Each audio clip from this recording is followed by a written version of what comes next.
il faut regarder donc les méfaits de l'IA, à travers donc les biais et les hallucinations que j'ai. Vous avez mis un accent particulier sur la dérive, sinon les dérives des l'IA. Et même sur le système éducatif, vous avez beaucoup insisté sur l'aspect pédagogique. Lors de ces formations est bien définie. Donc c'est des formations qui sont bien cadrées. Et bien sûr que nous prenons en compte la conjoncture que les formations que nous faisons, elles sont de manière ponctuelle. C'est des formations qui sont définies après une étude. On n'a peut-être pas encore des formations spécifiques dans l'IA au Congo, mais en Afrique ou ailleurs dans le monde, tu peux trouver ton compte, effectivement, il est personnel. À développer n'importe quel profil, que ce soit en informatique de façon pure ou même en intelligence artificielle. Donc, pour faire ce lien aussi facilement vers l'intelligence artificielle, parce que là, nous étudions les rudiments ou les fondements de l'intelligence artificielle.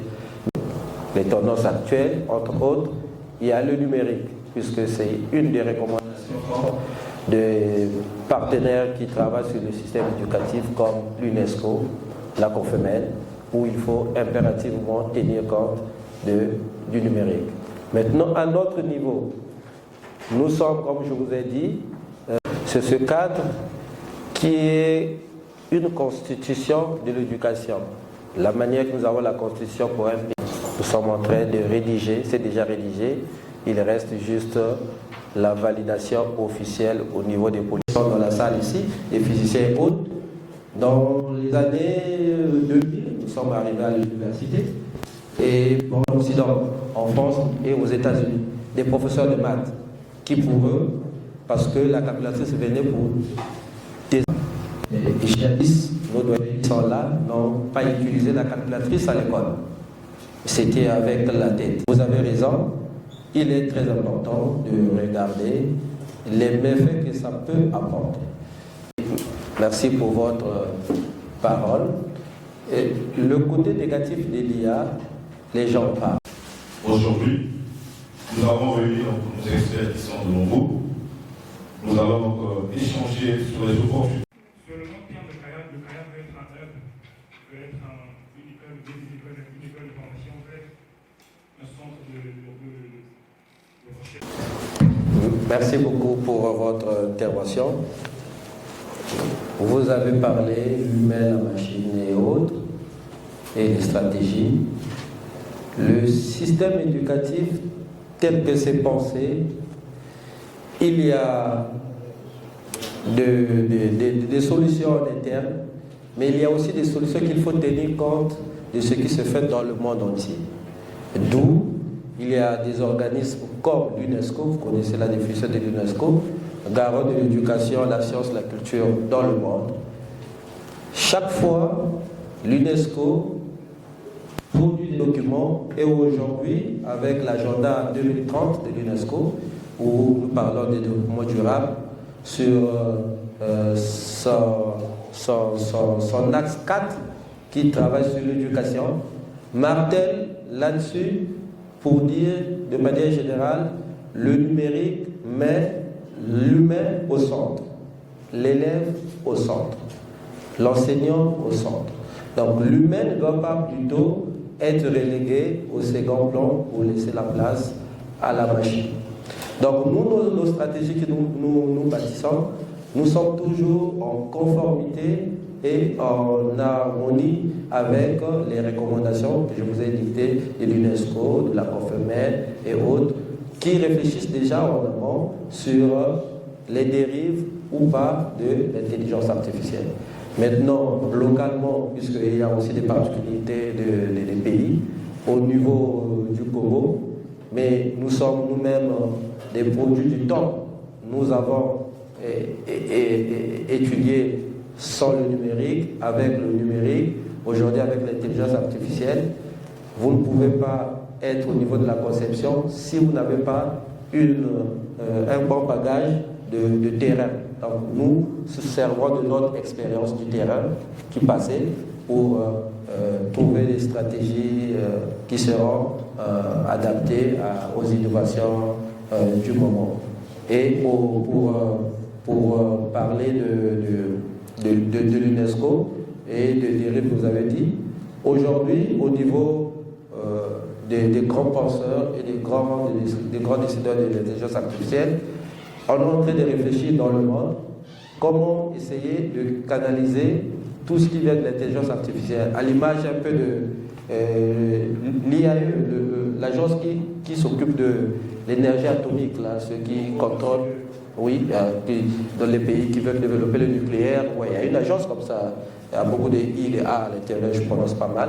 Donc il y a aussi une agence qu'on est en train de vouloir, à l'image de cela, pour l'intelligence artificielle, pour canaliser les intelligences artificielles pour que les intelligences ne dépassent pas les bornes, surtout avec l'intelligence artificielle générale qu'on veut développer, qui sera plus intelligent même que l'humain. Donc ils voient comment il faut canaliser cela, sinon un jour la machine prendra la place de l'humain et peut-être que l'humain va disparaître. Donc c'est ça les éléments qu'il faut regarder actuellement. Merci beaucoup. Allez-y, juste une minute, oui. La réqualification professionnelle. Alors, merci pour la question. Je pense que cette question-là va dans le même sens que la question qui a été posée à mon professeur. Aujourd'hui, lorsqu'on essaie de réfléchir sur notre système éducatif, la base de la formation continue est extrêmement importante, sinon pour dire que c'est essentiel ou primordial. Pourquoi? Parce que avec le temps, on commence à penser que l'université ne peut pas s'adapter au même rythme que l'évolution de la technologie. Pourquoi? Parce que, je vous donne un exemple, en 2018, on a commencé, moi, ainsi de suite, on fait la data science, on parle de machine learning, et on est plus en train de parler d'algorithmes statistiques, l'inférence, plus sur la prédiction.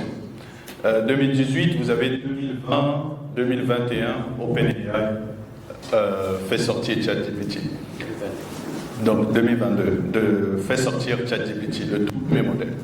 Et juste un an avant, en 2021, personne ne pouvait imaginer que le futur de l'IA pouvait être l'IA générative.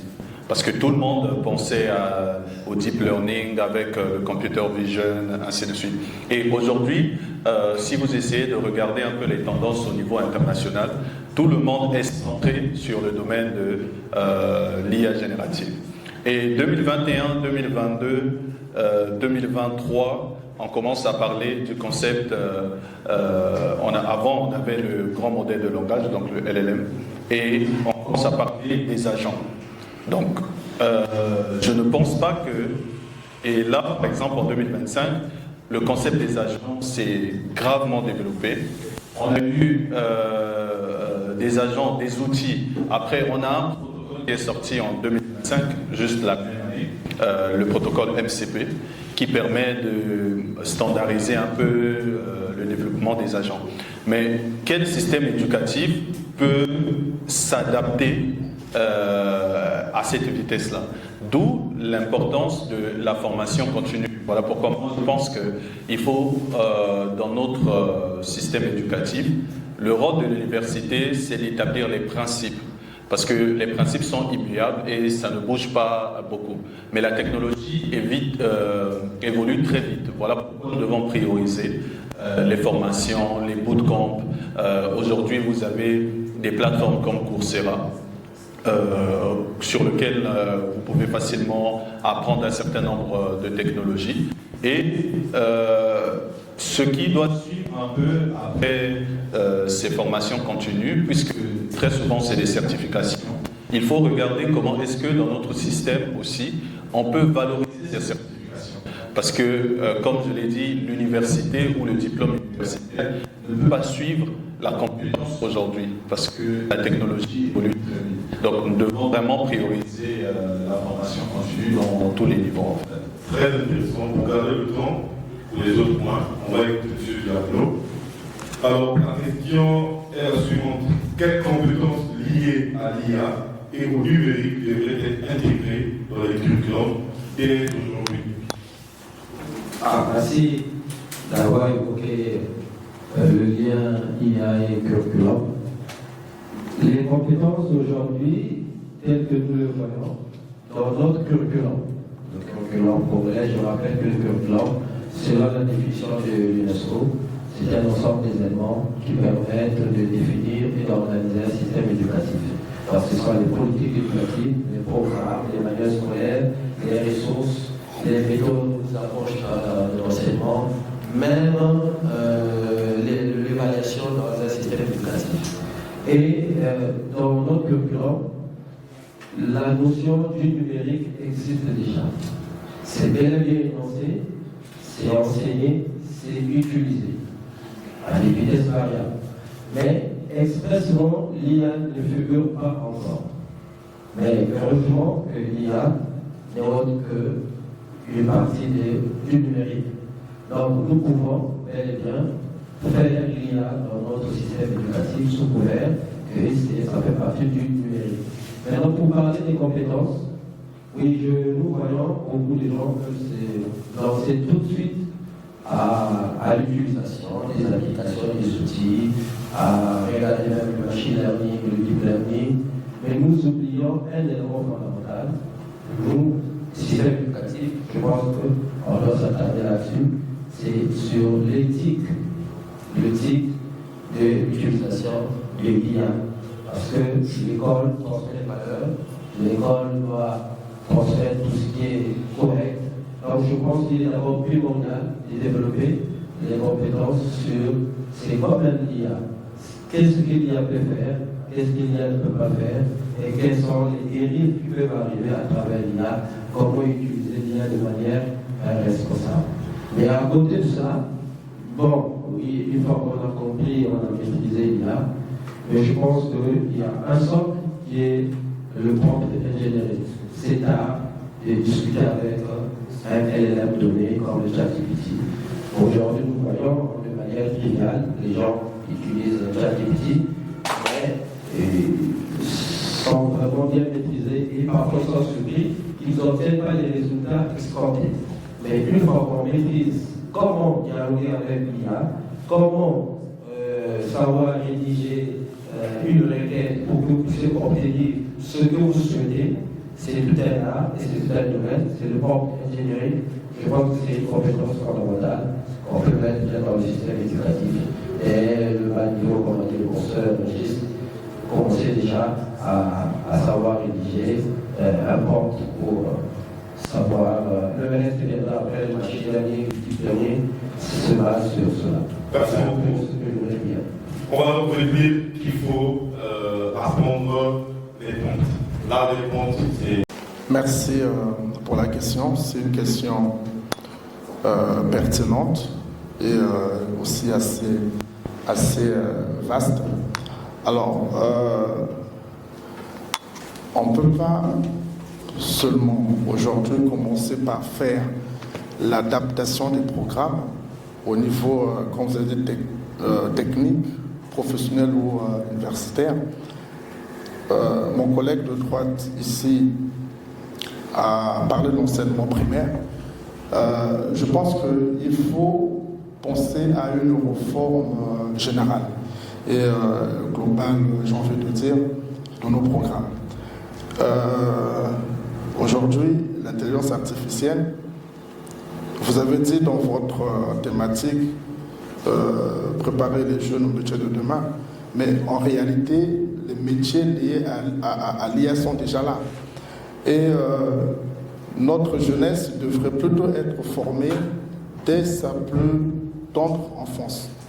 D'accord ? Je pense qu'il faut commencer par injecter une dose de ces notions-là au niveau primaire. Nos enfants aujourd'hui sont par exemple très habiles avec l'utilisation des smartphones, des tablettes et autres. Et il y a un jeu que l'on a souvent dans nos tablettes ou sinon qu'on peut télécharger sur les plateformes de téléchargement qu'on appelle, je crois, Scratch. C'est un jeu que aujourd'hui nos enfants sont très habiles et c'est des exercices assez ludiques qui permettent à nos enfants ou à nos enseignants, par exemple, qui intervenant à l'école primaire, d'adopter une autre façon d'enseigner.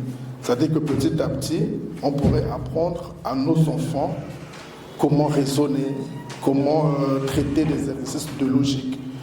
Tout simplement pour les emmener à se familiariser avec les concepts plus tard. Au secondaire, on pourra par exemple introduire les notions d'algorithmique. Moi j'ai des amis qui enseignent, peut-être que dans la salle il y en a aussi, qui enseignent des programmes français, notamment au lycée français. Et quand vous prenez par exemple un programme de mathématiques dans les lycées français, tous les exercices qu'ils font en maths ont une approche algorithmique. Tous les exercices. Voilà. Et c'est déjà une façon progressive d'emmener ces enfants-là à se familiariser. Parce que même quand on parle de l'IA, tout est algorithmique. J'ai l'habitude de le dire aux étudiants que nous avons, tout ce que nous faisons est algorithmique. Donc si on commence à injecter ces notions-là dès le collège, dès le lycée, je pense que si on récupère ces jeunes-là au niveau universitaire, eh bien, je pense qu'ils feront des exploits. Et donc, je pense qu'il faut des réformes, il faut revoir le programme, voir comment progressivement mettre en place ces éléments-là à l'école primaire, au collège, au lycée, et pourquoi pas commencer à avoir des filières en intelligence artificielle au niveau technique, professionnel ou supérieur. Merci beaucoup, professeur. Nous retenons qu'il faut une refondation de notre programme pour intégrer l'IA. Alors, c'est un palais, c'est éducation, l'éducation et les métiers de demain. Bonjour professeur. Bonjour madame. Alors vous avez exposé tout à l'heure sur l'IA pour l'éducation et la formation professionnelle au Congo. Préparer donc la jeunesse au métier de demain. Est-ce que vous pouvez nous parler en bref de votre exposé? Alors, de quoi il s'agissait exactement? Merci madame pour votre question. Alors quand on parle de l'IA, c'est une technologie qui est à nos portes. C'est une technologie qui est en train de révolutionner le monde. Et nous, en tant qu'acteurs de l'éducation, nous devons donc nous arrimer en termes de formation par rapport à cette technologie qui envahit nos ménages, nos administrations et nos pays. Alors donc, ce que nous avons dit au cours de cet exposé, c'est de sensibiliser les gouvernants, les acteurs de l'éducation et même tous les autres acteurs concernés à ce que nos programmes puissent prendre en compte cette avancée technologique. Aujourd'hui, nous avons nos enfants de très bas âge, nos étudiants qui sont très habiles avec l'utilisation de l'IA. Et aujourd'hui, de plus en plus dans le monde du travail, on voit beaucoup des tâches qui sont en train d'être remplacées ou plutôt d'être exécutées par les outils d'intelligence artificielle. Donc il est plus qu'important pour nous de voir comment est-ce que nos programmes peuvent être mis à niveau ou mis au diapason pour pouvoir répondre à ce défi. Oui, aujourd'hui, on parle d'opportunités en termes d'opportunités, mais s'il faut parler aussi des enjeux de l'IA dans cette même éducation-là. Alors, les enjeux de l'IA sont énormes. Déjà, en termes de formation, je l'ai dit, l'IA aujourd'hui nous permet de nous améliorer en tant qu'enseignants, en tant que formateurs, dans la façon de concevoir nos cours, dans la façon de dispenser nos cours et même dans la façon d'évaluer. L'IA, pour les étudiants, également est devenu un outil performant. pas pour aller faire le copier-coller comme on a souvent l'habitude de le dire dans nos amphis, mais plutôt se servir de cet outil-là et le contextualiser par rapport aux questions ou aux défis qui sont posés aux étudiants. Et donc, pour nous, l'IA, bien qu'on peut parler de certains inconvénients, mais je pense que l'apport est majeur pour pouvoir relever les défis, que ce soit dans l'éducation ou que ce soit dans le monde du travail. Je vous en prie, madame. Ah, il faut plus regarder la caméra.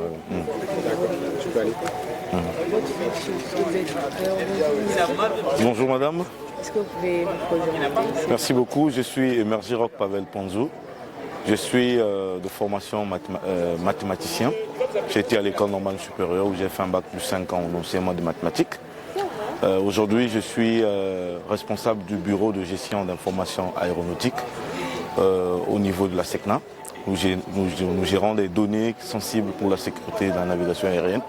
Aussi, j'ai fait plein d'autres formations en ce qui concerne l'IA. Et récemment, j'ai fait un master en sciences du danger.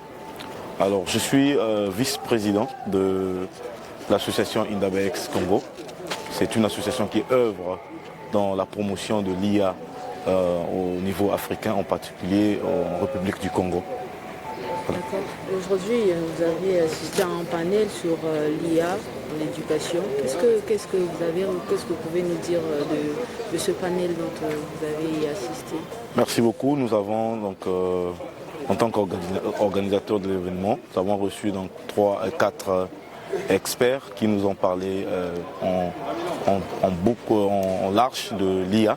Aujourd'hui, au niveau de notre pays, nous avons encore beaucoup de défis à relever, notamment donc la refondation des programmes au niveau de l'UNIRAP, intégrer l'IA dans le processus donc, de l'éducation nationale depuis donc l'école primaire jusqu'à l'université. Aussi faire des formations continues aux personnels qui sont déjà en fonction, notamment des formateurs à l'université, au secondaire, au primaire, parce que si ces personnes ne sont pas formées, ça sera difficile pour eux d'acquérir donc les bases nécessaires d'utilisation de ces outils d'IA.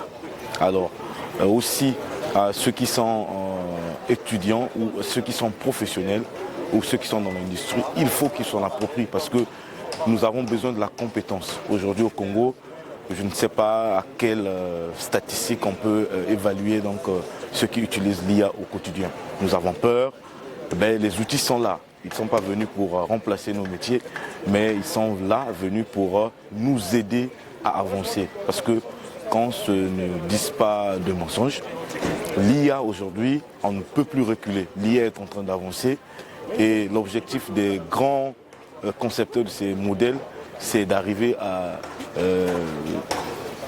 l'IA générale qui va dépasser donc, le cerveau de l'homme.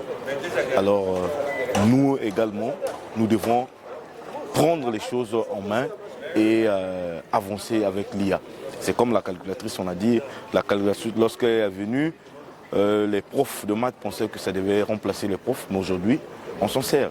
Même le commerçant qui ne sait pas faire les mathématiques utilise la calculatrice au quotidien. Voilà.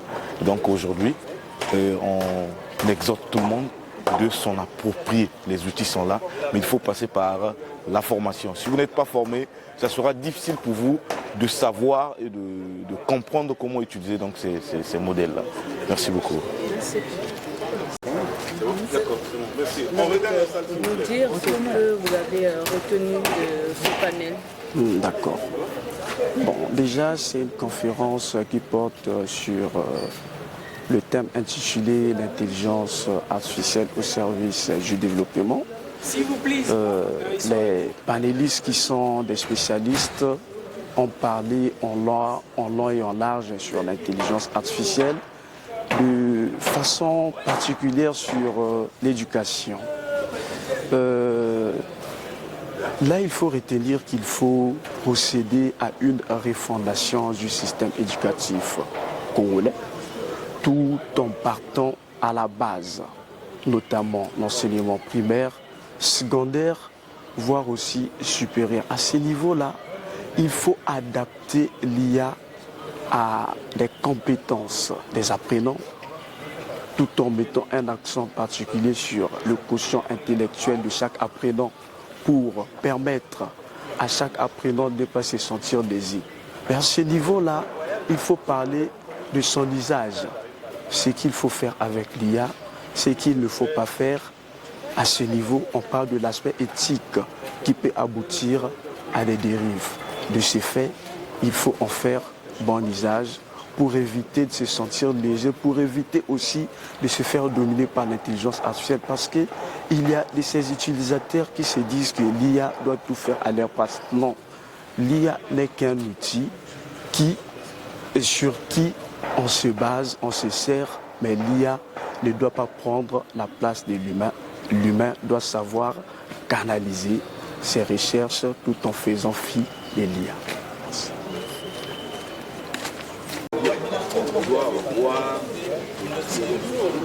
Bonjour. Bonjour madame. Comment est-ce qu'on vous appelle? Je suis Kokolo Gloandi Giselia. Oui, étudiante actuellement à la faculté de sciences et techniques en master 2, anciennement diplômée de l'école normale supérieure en master de mathématiques toujours. Voilà. Alors, vous venez d'assister vous venez de participer à un atelier tout à l'heure. On parle de l'intelligence artificielle, carrément dans le milieu scolaire en jeu, dans l'éducation, précisément des jeunes. Quelles sont premièrement vos impressions par rapport à l'organisation de cette activité? Eh bien, c'est aussi la deuxième année que je participe à cette activité. Et franchement, à chaque fois, ça me surprend toujours. Et j'ai beaucoup appris parce qu'avec la présence des grands cadres, des inspecteurs, des professeurs, on a vu qu'on pouvait appliquer des outils de l'IA. Et là, j'ai appris les outils de l'IA. Avant, je disais l'IA en général, mais ce sont des outils un peu comme ChatGPT et autres. On peut appliquer dans la pédagogie, qu'on peut également appliquer dans plusieurs domaines, dans l'entrepreneuriat. Voilà.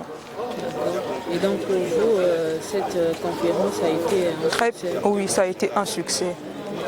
Et vous, en tant que jeune, est-ce que vous trouvez, puisqu'on parle aujourd'hui comme étant thème, on parle de l'intelligence artificielle au service du développement, pour vous, est-ce que vous trouvez que, quels sont pour vous les enjeux en fait de l'IA? Les enjeux... Ici, il faut parler en termes d'opportunités, d'inconvénients, bien sûr, en tant qu'étudiant. D'accord, ok. On en a également parlé là-bas. On a parlé des inconvénients, donc de l'éthique de l'IA. Est-ce que vous trouvez que c'est tout à fait normal d'utiliser l'IA? Oui, je trouve oui et non. Non, pourquoi? Parce que déjà, quand l'IA va beaucoup plus... comment est-ce que je peux dire ça? Va beaucoup avancer, le travail chez les hommes en fait va disparaître. Donc l'homme sera comme une espèce en voie de disparition parce que ce que l'homme faisait, l'IA sera en mesure de le faire mieux que l'homme. Et ce qui est bien, c'est que ça nous facilite la tâche. Par exemple, moi je suis enseignante de profession. Donc ça me permet de bien formuler mes cours, d'appliquer la pédagogie différenciée en fonction du niveau de chaque élève. Voilà. C'est bon, hein? Il faut couper les parties. Bonjour, je m'appelle Bengi Vernon Rowell, secrétaire général de Indaba ex-Congo. D'accord. Alors aujourd'hui, nous parlons de l'intelligence artificielle au service du développement, notamment les enjeux, les opportunités. Vous, en tant qu'organisateur, est-ce que vous pouvez nous en dire plus sur ce thème? Ok, donc lorsqu'on voit déjà l'intelligence artificielle, il y a beaucoup d'impact sous d'autres cieux. Mais au Congo, on ne voit pas encore les opportunités. Par exemple, on peut utiliser les modèles de l'intelligence artificielle. On peut prendre le cas de machine learning, par exemple. Et on peut utiliser ce modèle-là pour faire des prédictions. Alors, nous avons vu, par exemple, au mois d'octobre ou bien mars, il y a des inondations. On peut utiliser le modèle de l'intelligence artificielle pour prévenir les inondations, par exemple, et les prévisions climatiques. On peut utiliser pour les prévisions climatiques. On peut utiliser sur l'imagerie médicale et dans plein d'autres choses. Aujourd'hui, on parle de Indaba X. Quel est l'apport de Indaba X au niveau du Congo ici? Ok, d'abord, je dois commencer par parler de Indaba de façon générale. Donc, Indaba, c'est un réseau qui regroupe plus de 53 pays africains et dont le siège se trouve au niveau de Londres. Donc Indaba X fait partie de sous-section de Deep Learning Indaba. Mais puisque tout le monde ne peut pas participer au Deep Learning Indaba, donc voilà pourquoi dans chaque pays, nous avons ce qu'on appelle par Indaba X. Par exemple, cette année, le Deep Learning Indaba, de façon générale, va se tenir à Kigali et on aura près de 1000 participants. Maintenant, pour notre cas ici, nous sommes à notre deuxième édition. Nous, on vise quoi? Qu'est-ce que nous visons? Nous voulons sensibiliser la jeunesse, sensibiliser les décideurs et sensibiliser aussi l'université, par exemple, à intégrer ces formations d'intelligence artificielle parce que nous sommes en retard actuellement par rapport à d'autres pays d'Afrique. Maintenant, ici, il faut parler en termes de particularité parce que là, nous sommes à la deuxième édition. L'année passée, c'était la première édition. Et quelle est la particularité de cette deuxième édition? Ok, d'abord, la particularité de cette deuxième édition est que d'abord la représentation féminine, par exemple l'année passée on n'a pas eu toutes les représentations féminines et nous voulons intéresser plus de gens et nous allons même ramener quelques élèves aussi du lycée parce que nous devons les informer de ce qui se passe actuellement. Peut-être qu'ils peuvent suivre ces formations-là demain et l'une des particularités cette année nous avons organisé aussi un hackathon, donc une compétition sur les prévisions localisées des précipitations au niveau de la ville de Brazzaville dont nous allons annoncer les résultats demain. Est-ce qu'après tout ceci, vous faites un suivi, après ces conférences, parce que vous faites des ateliers, est-ce qu'après ça, il y a des suivis ou bien ça s'arrête Alors d'accord, par exemple par rapport au hackathon, les vainqueurs des hackathons, déjà ils auront un mentorat, donc ils seront suivis par nous, l'équipe d'Indaba X, qui feront tout leur processus cette année. Et ils nous ont aussi organisé ce qu'on appelle par des formations, chaque mois, mensuel, on va former les gens. Et nous sommes en train de négocier un partenariat avec une organisation de la place pour faire des cours en ligne aux étudiants pour trouver des bourses, pour qu'ils puissent payer. On peut trouver une cinquantaine ou bien une centaine de bourses pour les gens là pour qu'ils puissent se former et peut-être demain seront sur le milieu du travail, c'est d'appliquer ces recettes. D'accord. Une dernière question pour cette édition, on peut savoir lesquels vous avez invité, quelle catégorie de personnes? Alors pour cette édition, nous avons invité des professeurs d'université, les entrepreneurs, et les étudiants, les élèves et aussi même ceux qui sont le monde informel aussi sont là, et même des médecins. Et à quand la prochaine édition? La prochaine édition c'est pour 2026. Le mois, on ne sait pas encore, mais probablement en juillet 2026. Donc si on comprend, ça se fait chaque année? Chaque année. Ça se fait chaque année. Merci beaucoup. Je vous en prie.